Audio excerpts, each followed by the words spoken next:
Alright guys, we're back for another open class category, but this time I'm using VZ chassis for this build I made. So I'll be just giving you some guide for this build settings. Starting here in my front bumper, I'm using sliding dampers here in front. This one, and this one is HG carbon. This one is 2mm thick here, but instead I'm using this one is in rear, but I made it here in front. I put it here in front. This is sliding damper. And for my rollers, I'm using double aluminum rollers. This one is 13 and 12.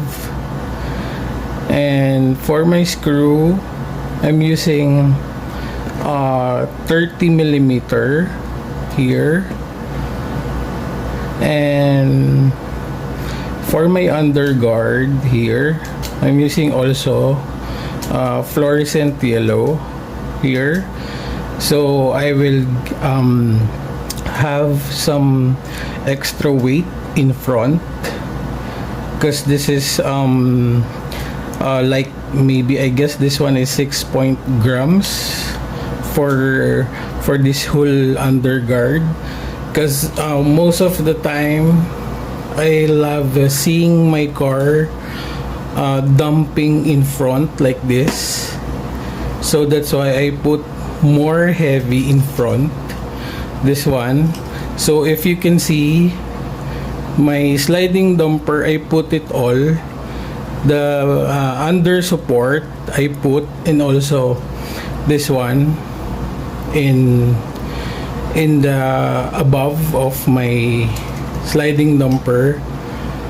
Most of the time when I'm using VZ chassis, I put it all, so it will give you some extra weight or extra grams in front, so your car will more heavier in front, so it will dump like this.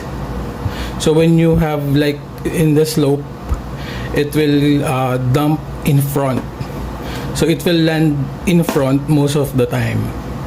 Even though I have mass dampers, but I still choose to have more weight in front when I'm using VZ chassis. So let's move in my tires. I'm using medium wheel set here. This one is carbon, and I'm using hard tires for my front. This is 24.6mm, and for my back wheel set, in my rear wheel set, I'm using carbon also, but I'm using slick tires. Actually, this one is off thread. This is slick tires, this one, and I'm using hyperdash 3. This one, I'm using only hyperdash 3. But before, in my first test run, I put power dash, but it will give you more power, so that's why I changed for HD3. And for my gear ratio, I'm using 351, and this one for my back. For my rear bumper, I'm using also HG carbon here. And for my brake set also, this is also HG carbon. So someone made me this, so shout out for Chang Liu. So he made this for me again.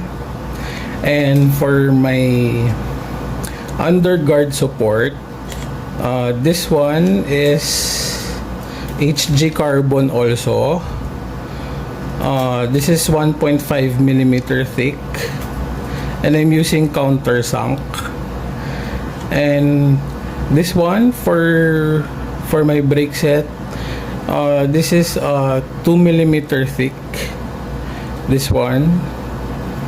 And for this, for my bumper here, this is 1.5 millimeter. So I choose this settings in my rear bumper because I wanted to have a long tail. This one is long tail. So long tail, it will give you more like more high jump when you get in slope, or maybe in the banks. It will give you a high jump when you have long tail. So that's why I put for this settings, I put long tail for this. And for my rollers, I'm using 13 millimeter, this one, for under and my above rollers also. This both rollers is 13 millimeter. And this one for my lantern, I'm using HG carbon also. Chang Liu made this also for me, this one. And for my cowl, I'm using polycarbonated. This one is MK3 Azure, this one, and I painted it color black for this one. For this, for polycarbonated Tamiya, this is PS5. So this one, the one I use for my cowl here. So always choose polycarbonated for this cowl. If you are using polycarbonated cowl, you have to choose most of the time here for polycarbonated, this one. So alright, that's it for today's video. But before anything else, I will show you the test run I made for this in Circuit G at Robinson's Galleria, Ortigas, for this very short test run for this. Alright,